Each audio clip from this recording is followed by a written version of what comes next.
Hey everyone, I'm a lucky son of a gun. Yeah, I'm a lucky son of a gun. I was able to get in and get out and come away with a pre-order of a memory called Empire, which is written under the pen name Arkady Martine, the pen name for the author, Anna Linden Weller. Kind of has two things going on, a career and a writing career. Anyway, writes these fiction, science fiction fantasy novels under the pen name of Arkady Martine. And if you've tried to buy it, then you'll know it takes quick. You got to be fast. Sometimes when Subterranean Press, great publisher, Subterranean Press comes out with some of these really hot titles that's got a lot of excitement behind them, you got to be ultra fast to be able to get it. And in this case, I was able to get one. Since this book was originally published, there was a sequel, number 2, written in the Text Galon series.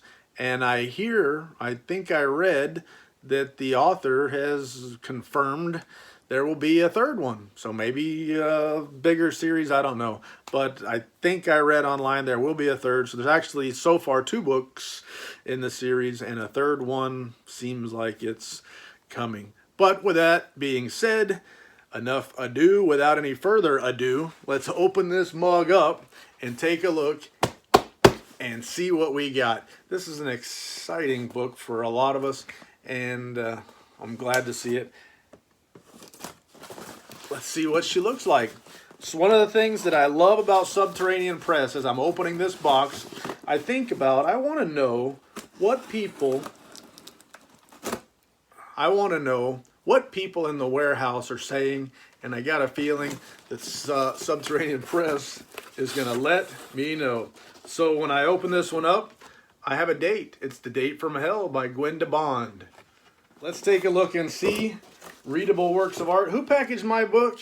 Carrie. Mine was packed by Carrie. Carrie, thank you. Thank you very much. Let's see what Carrie got me. Okay, Carrie got me some of these white cheese puffs. They don't taste very good, but they do a good job at protecting my book. So Subterranean Press, one of the good guys, one of the good ones, the heroes, the baby faces out there. They package these books in an oversized box, stuff it full of stuff, and then they wrap that mug up in a bubble envelope. Here we go. Let's see what she looks like. I've seen pictures on the internets, pictures on the Facebook of what this book looks like. Some very excited people out there to get their hands on it. Let's see what they're saying in the warehouse. Quotes from the warehouse. I want an abacus, gosh darn it. Works for me. My favorite one, I still think, is I don't believe a word you say since you said Little Red Beret. So Subterranean Press has gotten good. I've noticed the last couple books that I've gotten from them working even harder. They were already busting their behinds trying to make sure these books got to us safe and sound, beautiful, and they're working even harder now, putting these bubbled caps on the corners, just adding even another little slight touch to help make sure that these books get to you in the shape in which you're expecting, which is naturally perfect. The packaging can take a licking and get you that book in shape on time. First thing I notice about this book is it's a little bit bigger than I expected. I'd say maybe a slightly oversized book. Let's see, I've got some sub-press books handy. Robert McKimmon's The Hunter from the Woods. And we'll compare Memory Called Empire with The Hunter from the Woods. Quite a bit bigger. So an oversized book, it's going to have to, it barely fits on the short shelf. My shelves are not all exactly the same height, but it fits on the short shelf, which is handy. That way you don't got to find special shelves for the books that are way too tall. If there's one thing I can't stand, it's one to put a book on a shelf and it doesn't fit. Let's get this thing open. All right, so I grabbed the book out of the wrapper, and first thing I want to tell you is maybe you can hear that. Hear that sound? Does that indicate what kind of material we're talking about? If I hold it in a certain ways to the light, it's a slightly rough paper dust jacket, but it's thick. It's thick and it's sturdy and it's stout. Let me put this thing back together real quick. Holy moly. Put this thing back together real quick and show you what she looks like right this time. And there you go. A beautiful cover, beautiful artwork that doesn't have the title, doesn't have the artist or the author or anything like that. It's information on the front of the cover, just the artwork. And the artwork is, in a word, terrific. Here's our spine. When I put it on the shelf, this is what it's going to look like. Now mine's going to get wrapped in a Brodart protective clear plastic thing, sleeve for the dust jacket. It protects it. And I'm always a little bit iffy. Do I like the shiny or do I like the natural flat colors? And if I had my way, all things being equal, you wouldn't have to protect anything. I'd be able to put this thing on the book, on the shelf, put this book on the shelf, and for the next 20 years, it's never going to take any damage. But I'm more interested and concerned with my dust jackets being perfect 20 years from now, after being on the shelf, coming off the shelf, moving around, whatever you do with a book. Even reading the daggum thing.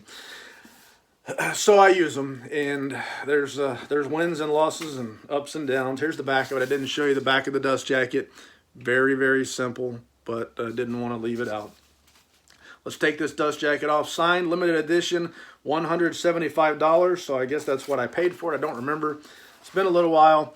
And tack on another 10 maybe for shipping, and there you go. And here's my book, just like the dust jacket on the front. No writing, no names or anything like that. There's our spine. There's our spine. The people occasionally say, what's the binding look like? And it's hard to show it here. But there's our binding, a sewn binding on the Subterranean Press edition. Right off the bat, the end papers look sweet. Beautiful colorations. Nice artwork. I like it when the end papers are something special, something to behold. And Arkady Martine gave me a great, big, fat autograph, just like I like them. I want to be able to see that autograph from a mile away, and this one you can see from 2. There's our limitation page. This special edition is limited to 500 numbered copies, 26 lettered copies. Mine is copy 317. So that was our limitation page. The very next page, full color, glossy artwork, reminiscent of the front of the dust jacket. What else? What else are we looking for here? Man, I don't know how to describe this, so I'm just going to show you if I can get back to it. The typeset on this book is beautiful. If I was better at what I do, I would have already researched it, and I would tell you exactly what it's called. But it just looks terrific. And I think that might be good enough. And sometimes good enough is good enough. It looks terrific. How's that sound? So I want to show you the title page just because it looks neat. Here's our title page. Subterranean Press, 2021. Although I did get it in the mailbox in 2022. The book does have an introduction written by Arkady Martine, Santa Fe, New Mexico, April of 2021.